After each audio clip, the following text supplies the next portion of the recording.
आज ना कुठलीही बिस्किटची रेसिपी मी तुम्हाला दाखवणार नाही. बऱ्याचशाच ताईंचे प्रश्न आहेत. असे प्रश्न आहेत की त्यांना घरी बसून काहीतरी व्यवसाय करायचा आहे किंवा बिस्किटचा व्यवसाय करायचा आहे. तर काही ताईंना भीती वाटते. काही ताईंना मार्केटिंग कसं करायचं याचा प्रश्न पडलेला आहे. काही ताईंना पार्सल बिस्किटचं माझ्याकडून हवं आहे. म्हणजे असे अनेक प्रश्न आहेत. तर या सगळ्या कमेंटची उत्तरं मी प्रत्येकाला देऊ शकत नाही. मग म्हटलं की एक व्हिडिओ तयार करायचा आणि त्याच्यावरती बोलायचं. चला तर मग सुरुवात करूया. पहिला प्रश्न आहे बघा ताईंचा, खूप इमोशनल प्रश्न आहे बरं का. आणि खास या ताईंच्यासाठी मी व्हिडिओ बनवला आहे. कारण कितीतरी महिलांना घरी बसून आपल्या कुटुंबाला हातभार लावायचा आहे, मुलांच्या शिक्षणाचा थोडा का असेना खर्च उचलायचा आहे आणि प्रत्येक गृहिणीला घर सांभाळून घरी बसून व्यवसाय करायचा आहे. असं म्हणजे किती तर अशा महिला आहेत की त्यांना खूप गरज आहे पैशाची आणि त्यांची काम करायची इच्छा आहे. तर त्या महिलांच्यासाठी खास म्हणजे मी यूट्यूब चॅनल सुरू केलेलं आहे. माझी जी कला आहे ही कला सगळ्या गरजू महिलांच्यापर्यंत पोहोचली पाहिजे. एक मला कमेंट अशी आलेली की ताई तुम्ही वाईट वाटून घेऊ नका, पण मी तुम्हाला जे सत्य आहे ते सांगत आहे. तुमचा व्यवसाय जो आहे बिस्किटाचा त्याची संपूर्ण माहिती देऊन तुम्ही चूक केलेली आहे. तुमचा व्यवसाय चालणार नाही. त्यांचं अगदी बरोबर आहे. पण माझं कसं म्हणणं आहे की मी जसं माझ्या कुटुंबाला हातभार लावला, घरी बसून सगळं घरातलं आवरून त्याच्यानंतर मी त्याला वेळ देऊ शकते. 1, 2, 3 तास आपण काम केलं तरीसुद्धा चालतं. मग म्हटलं की आपण एकट्यानंच त्याचा फायदा का घ्यायचा? इतर महिलांना किती तर अशा महिला आहेत की त्यांना खूप पैशाची गरज आहे. खूप म्हणजे खूप. आजारपणासाठी असू दे, काही नाही काही नैसर्गिक असे प्रॉब्लेम आलेले असतात. पैशाशिवाय कुठलीही गोष्ट होत नाही. मुलांच्या शिक्षणासाठी असू दे किंवा कोणत्याही गोष्टीसाठी पैसा हा लागतोच. आणि बऱ्याचशाच महिलांचं असं झालेलं आहे की त्या बाहेर पडू शकत नाहीत. कितीतरी प्रॉब्लेम असे असतात की त्या त्या प्रॉब्लेम सोडून त्या बाहेर जाऊ शकत नाहीत. तर त्यांच्यासाठीच या ज्या रेसिपी आहेत त्या मी दाखवत आहे. आता सुरुवात करूया बघा. ह्या पहिली कमेंट जे मी म्हटलेलं, तर त्या कमेंटवरती मी बोलते. या कमेंट थोड्याफार का असेनात मी लिहून काढलेल्या आहेत. कारण मी मोबाईलमध्ये त्या शूट करत आहे, त्यामुळं कमेंट्स मी लिहून घेतलेल्या आहेत वहीमध्ये. छोटा ओव्हन घेऊन व्यवसाय चालू करू का? बिझनेसची गरज आहे, कोणताच पर्याय नाही आता. म्हणजे बघा, ती कमेंट वाचूनच त्यांना काय मी उत्तर द्यावं हे मला कळत नव्हतं की त्यांच्याकडे कुठलाही पर्याय नाही, तर मी हा व्यवसाय करू शकते का छोटा ओव्हन घेऊन. पण मी काय त्यांना सांगते की मला सुद्धा बोलायला अडखळायला लागले. कारण काय बोलावं त्यांना हेच मला कळना झाले. तर चला आता विषयाकडं मेनू वळते मी. त्यांना मला असं सांगायचं आहे की जर तुम्ही छोटा ओव्हन घेतला तर तुम्ही अगदी कमी प्रमाणामध्ये ऑर्डर घेऊ शकता. जास्त प्रमाणामध्ये ऑर्डर तुम्ही घेऊ शकत नाही. पण या मोठ्या ओव्हनमध्ये तुम्ही एका वेळेला 1.5 ते पावणे 2 किलो बिस्किट त्यातून बाहेर निघतात, म्हणजे बेक होतात त्यामध्ये. आणि तेवढं त्याचं बेक झाल्यानंतर वजन भरतं बिस्किटांचं. तर तेवढी छोट्या ओव्हनमध्ये बिस्किटं बसणार नाही. तुमचा वेळ जाणार ते जाणार, शिवाय लाईटीचा सुद्धा खर्च जास्त होणार. त्यामुळं माझं म्हणणं असं आहे की तुम्ही असा ओव्हन मोठा घेतला तर ते बरं पडेल. आणि त्यासाठी सुद्धा त्या कंपनीमध्ये तुम्ही कॉल करा. मी कॉन्टॅक्ट नंबर दिलेला आहे. तिथं तुम्ही कॉल करा आणि तिथं तुम्ही चौकशी करा. बऱ्याचशाच तिथं योजना आहेत महिलांच्यासाठी, सबसिडी वगैरे आहे. तिथं काही मदत होते का तुम्हाला हे बघा. आणि जर कोणताच पर्याय नसेल तर बसून राहण्यापेक्षा छोट्या ओव्हनमध्ये तुम्ही करू शकता, हे तुम्हाला मी सांगू शकते. त्यानंतर आणखीन एक ताई आहेत. आता मी नावं वगैरे लिहून घेतलेली नाहीत त्यांची, पण ज्या ताई हा व्हिडिओ बघत आहेत त्यांना कळेल की मी ही कमेंट केलेली आहे. त्यांनी कमेंटमध्ये मला नंतर सांगा की मी ही कमेंट केलेली होती म्हणून. बिस्किट व्यवसाय चालू करायचा मनात आहे पण भीती वाटते. तुमच्या फक्त मनाची तयारी करा, बाकी काही नाही. कुठल्याही परिस्थितीत मला हा व्यवसाय सुरू करायचा आहे आणि मी करणार. आणि पैसे सुरुवातीला मिळवण्यापेक्षा तुम्हाला कस्टमर कसं तुमच्याकडे येईल हे तुम्ही फक्त बघा. हळूहळू हळूहळू त्यामध्ये तुमची ग्रोथ होत जाईल आणि नंतर तुम्ही पैसे जास्त म्हणजे त्याचे जर दर असतील, तुम्ही तयार विका रेडीमेड किंवा मजुरीवरती तुम्ही करा. हे दोन्ही ऑप्शन आहेत तुमच्याकडं. तर ते हळूहळू तुम्ही दर वाढवू शकता. त्यानंतर याच ताईंच्या विषयी मी बोलते. कुणाचा पाठिंबा असू दे किंवा नसू दे, तुम्ही स्वतः फक्त स्वतःलाच तुम्ही सांगा की हा व्यवसाय मी करणार आहे. म्हणजे हाच असं नाही, कुठलाही व्यवसाय असू दे, स्वतःवर विश्वास पाहिजे. मी हे करू शकते आणि मी हे करणार. तेव्हा तुम्हाला कोणीही अडवू शकत नाही. कारण माझ्याही बाबतीत असंच झालेलं आहे. आता मी स्वतःविषयी बोलते या ताईंच्या प्रश्नावरती. हा ओव्हन घ्यायचा मी जेव्हा घेतला 2020ला, त्याच्या आधी 4 वर्ष माझ्या डोक्यात आलेलं. असं मला पण वाटायचं की मी शिवणकाम वगैरे तेव्हा काहीच करत नव्हते. शिलाई मशीन होतं, पण घरातलं भरपूर सगळं काम असायचं. ते काम करून जी घरच्यांची ब्लाऊज आहेत तेवढीच मी शिवत होते. बाहेरली घेत नव्हते. पण तेव्हा मला वाटायचं की मला शिलाई काम खूप आवडतं, अजूनसुद्धा आवडतं. अजूनसुद्धा तुम्ही शॉर्ट व्हिडिओमध्ये बघतच आहात की माझ्याकडे थोडीफार का असेना शिलाई येते आणि वेळ काढून तेवढी मी शिलाई करते. तर तेव्हा मला वाटायचं की मी शिलाई काम केलं पाहिजे आणि मला येतंय, ही माझी आवड आहे मला, पण मी फक्त घरकामामध्येच मी वेळ घालवते. तेव्हा मी विषय मग म्हटलं की बरेच जण शिलाई करणारे आहेत, तर वेगळं काहीतरी. तर या ओव्हनविषयी थोडंसं मी बिस्किट वगैरे ही खाल्लेली होती असं 1-2 ठिकाणी आणि घरगुती बिस्किट आहेत, घरगुती असं त्यांनी सांगितलेलं. माझ्या डोक्यात असा विचार सारखा यायचा, ही घरगुती बिस्किटं कशी बनवत असतील किंवा काय करत असतील? फक्त डोक्यात माझ्या विषय होता. तोपर्यंत योगायोग असा झाला की माझ्या मिस्टरांचे जे मित्र आहेत, त्या मित्राच्या बहिणीकडे असा ओव्हन होता. मग मी त्यांना मिस्टरांना म्हटलं की तुमच्या त्या मित्राच्या बहिणींचा नंबर घ्या आणि त्यांना विचारा की कसं आहे, काय आहे या बाबतीत म्हणून. मग त्यांचा फोन नंबर काही ह्यांनी घेतला नाही. डायरेक्ट त्यांच्या मित्रालाच विचारलं की ओव्हन म्हणजे कितीपर्यंत वगैरे बसतोय. त्याची प्राईस ऐकूनच हे म्हटले की नको एवढी इन्व्हेस्टमेंट करायची, म्हणजे आपलं तर काही धाडस होणार नाही. त्याच्यावरती असेच 3-4 वर्ष निघून गेले आणि कोरोना होता तेव्हा. काम तर काहीच नव्हतं. तिघंच फक्त आम्ही. प्रीतम खूपच लहान होता तेव्हा, 7वीला होता. आणि जे जे जे माझ्या डोक्यात बसलं ते परमेश्वराची कृपा असणार आहे किंवा म्हणजे त्यांचा आशीर्वाद माझ्या पाठीशी असणार आहे म्हणून माझ्या हे डोक्यात आलं. का आलं मला माहिती नाही. मी शिलाई काम तर करतच होते. साधं शिलाईचं मशीन होतं. त्यानंतर पिको फॉलचं मशीन घ्यायचं ह्यांना म्हटले. यांचं म्हणणं होतं की तू कुठलाही व्यवसाय करायचा नाही, घरीच फक्त बस, जेवण खाणं हेच कर. मला ते कबूल नव्हतं, कारण माझ्यात जी कला आहे ती बाहेर जाणवली. पैशासाठी असा पण काही प्रश्न नव्हता, पण प्रश्न होता तो माझ्याकडे कला एवढी असून पण मी फक्त घरकामात वेळ घालवत होते. आणि घरकाम दररोज तेच तेच तेच करण्यात मजा नसते. असं वेगळं काहीतरी जर केलं ना खूप मजा येते त्याच्यात. पैशाचा माझ्यासाठी काही प्रश्न नव्हता. त्यानंतर पिको फॉलचं मशीन घेतलं तर बऱ्यापैकी असं थोडीफार थोडीफार शिलाई यायची. तेव्हा काही शिलाई जास्त नव्हती. त्यात पण माझं मन रमलं नाही. म्हटलं नाही, वेगळं काहीतरी करूया, सगळ्यांच्यापेक्षा वेगळं काहीतरी करायचं. तर तेव्हा हे मशीन आहे याच्या बाबतीत मी कधीही कुठंही हे मशीन बघितलं नव्हतं. किंवा तेव्हा मोबाईल आमच्याकडे एकच होता, तो पण मिस्टरांचा.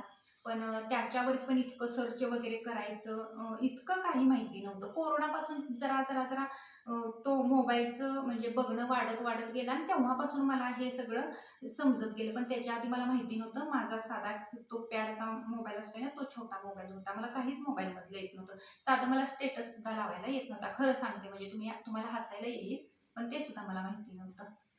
त्यानंतर मग त्यांच्या बहिणीकडून नंबर घेतला आणि त्यांनी आम्हाला इतकी मदत केली, मी कधीही त्यांना विसरणार नाही. कोरोना होता, ते माझ्याकडे येऊ शकत नव्हते, मी त्यांच्याकडे जाऊ शकत नव्हते. मी त्यांना बघितलं नव्हतं, त्यांनी मला बघितलं नव्हतं.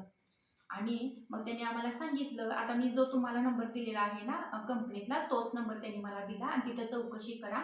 मग बिस्किटबद्दल माहिती वगैरे विचारली त्यांनी. जी मी तुम्हाला माहिती देते ना, ती सगळी त्या ताईंनी मला माहिती दिली. आणि त्याच्यावरती मग कॉल करूनच मी त्यांना विचारायची आणि मग ते मला सांगायचे. मी हळू मी कुठंही ट्रेनिंग घेतलेलं नाही, तेव्हा ट्रेनिंग नव्हतं. आता कंपनीमध्ये ट्रेनिंग सेंटर आलेलं आहे, पण तेव्हा नव्हतं. ते आपण स्वतः शिकायचं होतं किंवा एखादे शेफ असतील, हॉटेल मॅनेजमेंट, त्यांना बोलून घ्यायचं. पण तेव्हा 6,000-7,000 रुपये वन डे त्यांचं ट्रेनिंगला चार्जेस होते. मग मी म्हटलं, अरे बापरे, एवढं कुठलं द्यायचं, त्यापेक्षा त्या ताई सांगतात तर आपण ट्राय करू आणि जर खराब झाली तर आपण बिस्किट खायला आहेच म्हटलं. मग ठीक आहे, कुठं मटेरियल मिळतंय, काय मटेरियल मिळतंय, असं सगळं करत करत करत स्वतः सुधारणा केली, इतकी सुधारणा केली. एक बिघडलं, दुसरं बिघडलं, तिसरं तर येईलच, एवढा विश्वास स्वतःवर ठेवला आणि करत राहिले. मग नंतर व्यवस्थित बिस्किट आल्यानंतर अगदी 2 ते 3 दिवसात त्यानंतर स्टेटस वगैरे लावले आणि म्हणजे मिस्टरांनी लावले. तर पहिली ऑर्डर आमच्या गावातलीच आली आणि हळू एवढं बिस्किटचं मशीन चाललं की दिवसाला अहो थोडेफार मदतीला असायचे, त्यांना वेळ भेटेल तसा. प्रीतम पण असायचा थोडाफार, पण प्रीतमना आणि मी एका दिवसात 20-20, 25-25 किलो आम्ही बिस्किटं बनवलेली आहेत. मैद्याचं पूर्ण आम्ही 50 किलोनं मैदा आणायचो. डालड्याचे बॉक्स तर होते, तर डालड्याचे बॉक्स 15 किलोचा होता, तो 8-10 दिवसाला 15 किलो डालडा संपायचा. डालड्याची बिस्किट आणि फक्त 100 रुपये किलोने बिस्किट आम्ही विक्री केली, आसपासच केली. भरपूर एवढं असायचं की 25 किलो 20 किलो इतकी ऑर्डर यायची. तेवढी ऑर्डर आम्हाला करायला जमत नव्हती. मग आम्ही काय करायचो, एखाद्या जर बाई जर कामाला घेतली तर तिला 150-200 रुपये द्यायला पाहिजे, त्यापेक्षा आज ऑर्डर द्यायची ती आम्ही उद्या ऑर्डर द्यायचो. असं करत करत करत ते म्हणजे खूप चांगलं चालायला लागलं. त्यानंतर म्हणजे कोरोना होता सुरू, त्यानंतर लोकांना समजलं की बाबा मैदा खाणं जरा चुकीचं आहे, डालडा खाणं चुकीचं आहे. मग सगळ्यांना आम्ही ऑफर देतच होतो की तुम्ही तुपातली दुधातली करून घेऊ शकता. सगळ्यांनाच आम्ही सांगत होतो तसं सुरुवातीपासून. पण सुरुवातीला सगळ्यांनी रेडीमेड बिस्किट घेतली आणि त्यानंतर जे आमचे कस्टमर आहेत त्यांनी सुरुवात केली की तुपातली, दुधातली, गव्हाच्या पिठाची बिस्किटं बनवून न्यायची. तर ते आमचं प्रमाण कमी झालं आणि कोरोना झाल्यानंतर इतकी महागाई वाढली ना, जो आम्हाला 23 रुपये किलोनं मैदा मिळत होता, तो आम्हाला 38-40 रुपयाने मिळायला लागला. जो डालड्याचा बॉक्स 1400 रुपयाला मिळत होता, तो 2700-2800 रुपयाला मिळायला लागला. म्हणजे त्याच्यामध्ये पण आमची खूप इन्व्हेस्टमेंट व्हायला लागली. मग आम्ही निर्णय घेतला की नाही, ते आता बंद करून टाकायचं, हे फक्त मजुरीचं सुरू करायचं आपण. आणि तुम्हाला मी दाखवते ऑर्डर किती येत होत्या ते.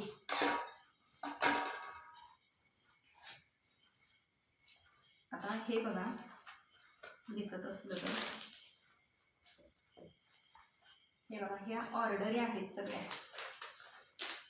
सगळ्या ऑर्डरी आहेत,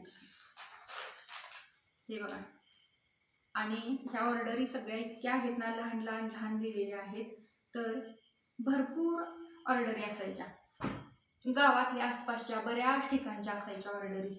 असं करत करत झालं. त्यानंतर मग ते ह्याच्यावरती आलं, बिस्किट करून न्यायचं त्याच्यावरती आलं. मग आम्ही एकच ठेवलं की बाबा आपल्याला पण परवडत नाही. मग नंतर वाढवले आम्ही 110-120 असं करायला आम्ही सुरुवात केली. पण नंतर आमच्या लक्षात आलं की नाही, आपण यामध्ये आपल्याला काही जास्त राहत नाही, त्यापेक्षा आपण मजुरीवर करून दिल्या. मग ते आम्ही सुरू केलं. तर तुम्हाला काय सांगायचं आहे की विषय राहिला की भीती वाटते म्हणायचं, ते मी दुसरीकडेच गेले बोलत बोलत. माझ्या बाबतीत पण असंच झालेलं. अहो काही तयार नव्हते ओव्हन घेण्यासाठी. त्यांचा फोन वगैरे नंबर आम्ही घेतला, तिकडं फोन लावायला पण हे तयार नव्हते, नको घ्यायला असं म्हणत होते. मग शेवटी मी म्हटलं तुम्ही लावताय का बघा, नाही तर मी लावते, फोन करते म्हणून. मग त्यांनी सांगितलं की अमुक दिवशी तुम्ही या म्हणून. मग तिथं गेल्यानंतर आम्ही ते बघितलं आणि हे काय तयार नव्हतेच. अक्षरशः मी रडले त्यांच्याजवळ की नाही, हे मला घ्यायचं. आणि प्रीतम म्हणजे माझा मुलगा, तो खंबीर माझ्या पाठीशी होता. अगदी 7वीला होता, पण खूप समंजस्यपणा अजून पण आहे, तेव्हा पण होताच. आणि त्याचं म्हणणं आहे की बाबा असू दे की तिला काहीतरी करायचं आहे, ती बसून काय करणार आहे, आपल्या तर दोघांचंच करायचं आहे, मग तिचा पण वेळ जाईल, असं म्हणत म्हणत मग हे कबूल झाले. आणि त्यानंतर आम्ही गेलो आणि तिथं गेल्यानंतर आम्हाला सांगितलं की 3 महिन्यानंतर तुम्हाला हे ओव्हन मिळणार ऑर्डर दिल्यानंतर. तेव्हा तर मला असं झालं की कधी ओव्हन येतोय आणि मग कधी मी बिझनेस तयार करते. मी मिस्टरांना एकच म्हटलेलं की बऱ्यापैकी बायका साडीसाठी, दागिन्यासाठी, सगळ्या गोष्टीसाठी रडतात नवऱ्याकडं. पण मी रडते ते कशासाठी, की बिस्किटचा ओव्हन म्हणजे मला व्यवसाय करायचा आहे. तुम्ही एकटं मिळवण्यापेक्षा आपण दोघांनी मिळवलं तर चांगला हातभार लागेल. संसारासाठी ते चांगलं आहे, हे मी त्यांना पटवून दिलं. तसं तुम्हीही पटवून द्या, भ्यायचं कारण नाही काही. मी खूपच बोलले, कारण मी बोलकी भरपूर आहे. लाईट कोणती? जे आपलं कनेक्शन असतं ना घरगुती, त्याच्यावरती हे ओव्हन हा चालतो, काही प्रॉब्लेम नाही. त्यानंतर मार्केटिंग कसं करायचं? मार्केटिंग तुम्हाला आता विषय मी सांगितलेलंच आहे. विशेष काही करायला लागत नाही. तुम्ही WhatsAppचे ग्रुप आहेत, महिलांचे भरपूर ग्रुप आहेत. तेव्हा ग्रुप नव्हते, पण आता भरपूर ग्रुप आहेत. तुमच्या मिस्टरांचे ग्रुप असू द्यात, तुमचे ग्रुप असू द्यात, सगळीकडे स्टेटस लावा, सगळीकडे जाहिरात करा. मी असं असं करते म्हणून. 100% गिराईक येतं. फक्त क्वालिटी ठेवायची आणि स्वच्छता, अतिशय स्वच्छता पाहिजे, तर तुमच्याकडे येतात. तुम्ही मिक्सर का घेतला नाही?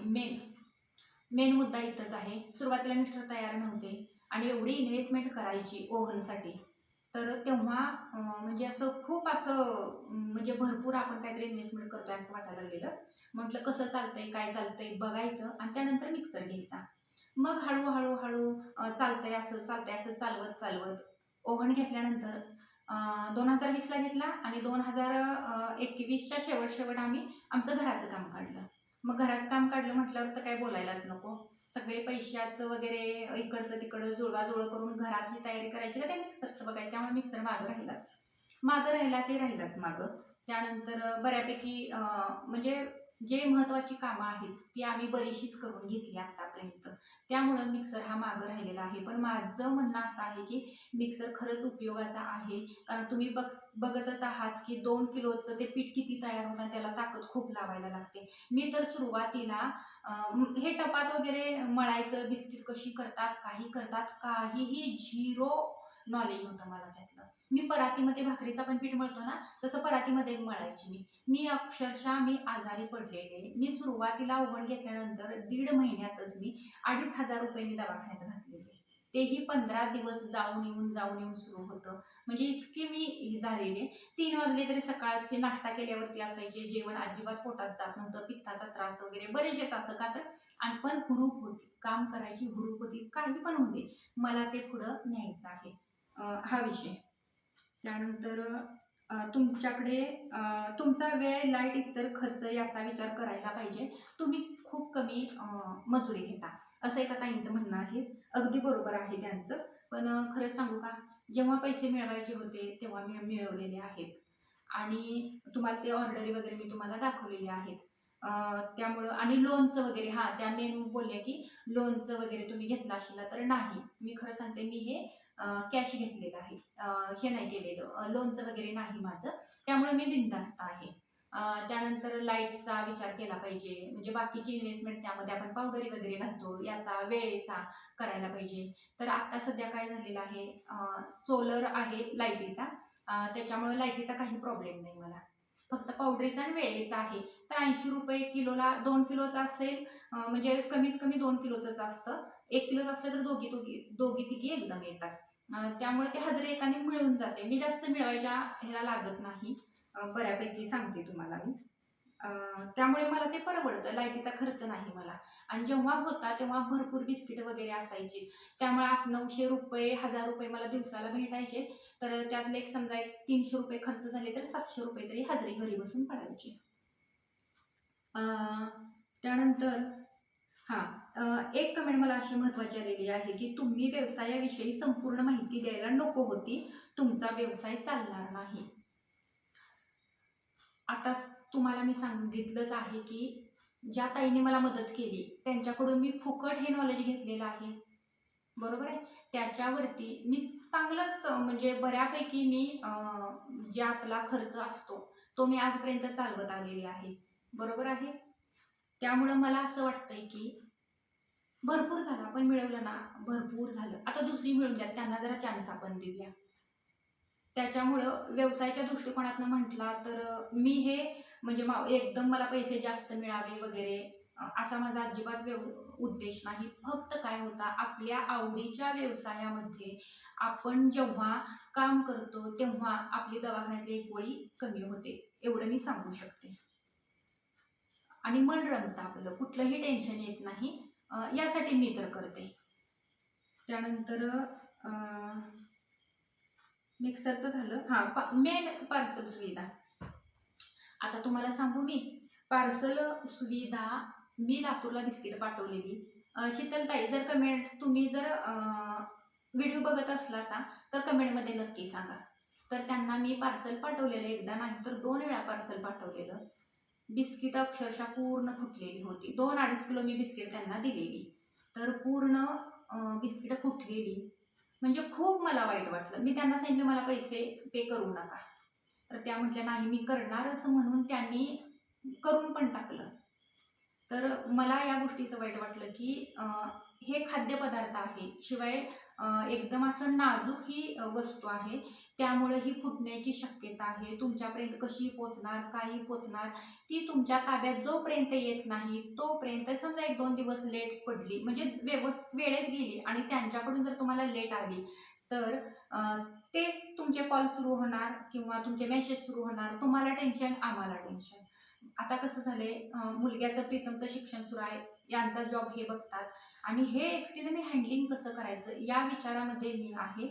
आणि मी प्रयत्न, तुम्ही बिस्किटं मागताय आणि मी कुठंतरी कमी पडते, तर याचं मला असं अवघडल्यासारखं मला वाटायला लागलंय की मी तुमच्यापर्यंत बिस्किटं पोच केली पाहिजेत. या विषयावरती पूर्ण विचार सुरू आहे, चौकशी सुरू आहे. कुरिअरचे चार्जेस भरपूर आहेत, त्यामुळं ते कमीत कमी कुरिअरमध्ये कसं तुमच्यापर्यंत पोच होईल. आता तुम्हाला माहितीच आहे मी बिस्किटं कुठल्या प्रकारे बनवते.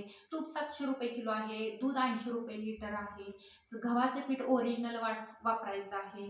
कमीत कमी 55 रुपये किलो पीठ पडतं आपल्याला हे. त्यामध्ये बरेचसे जे आपलं आहे ते ओरिजिनल आहे, तुम्ही बघतच आहात ते. त्यामुळे त्याचा सुद्धा खर्च आहे. हे सगळं कसं मॅनेज करायचं यावरती सगळा विषय सुरू आहे. त्यामुळं थोडे दिवस थांबा. जेव्हा सक्सेसफुल माझं हे सगळं होईल तेव्हा मी पहिल्यांदा व्हिडिओ तयार करणार आणि तुम्हाला सांगणार की पट पट पट ऑर्डरी टाका. कारण हे सगळं, आणि एवढं मला आता सांगायचं आहे की पैशाच्या ह्याच्यात मुलग्याच्या जे शिक्षण चाललंय त्याच्यावर परिणाम व्हायला नको. कारण त्यालाही वेळ आपण द्यायला पाहिजे, किंवा त्याचा जो अभ्यास आहे किंवा काय, आपण नेहमी कामात असायचं आणि त्याच्याकडे दुर्लक्ष घ्यायचं, ते फक्त मी करू शकत नाही. आता हे जर व्यवस्थित झालं, पार्सलची सुविधा वगैरे किंवा हे बाकीचं जे काय आहे ते, मी बिस्किटं चांगली बनवू शकते. तुम्हाला फक्त व्यवस्थित बिस्किटं पोच झाली पाहिजे, याचं फक्त मला उत्तर मिळालं ना की बस, तुमच्यापर्यंत बिस्किटं पोचली म्हणून समजा. आता खूप मला वाटतंय व्हिडिओ मोठा झाला असेल. आता बरंचसं आणखीन बोलायचं आहे, पण नंतर कधी तर मी तुमच्याशी बोलते. आणखीन तुम्हाला काय प्रश्न पडले असतील ते कमेंटमध्ये मला नक्की सांगा. आणि भेटू उद्याच्या व्हिडिओमध्ये. आणि एवढा वेळ माझ्यासाठी तुम्ही दिल्याबद्दल मी मनापासून धन्यवाद मानते. आणि एवढ्या कमी वेळेत तुम्ही मला इतकं सपोर्ट केलंय ना, भरपूर सपोर्ट केले. इथून पुढे सुद्धा असंच करा. भेटू उद्याच्या व्हिडिओमध्ये. तोपर्यंत बाय.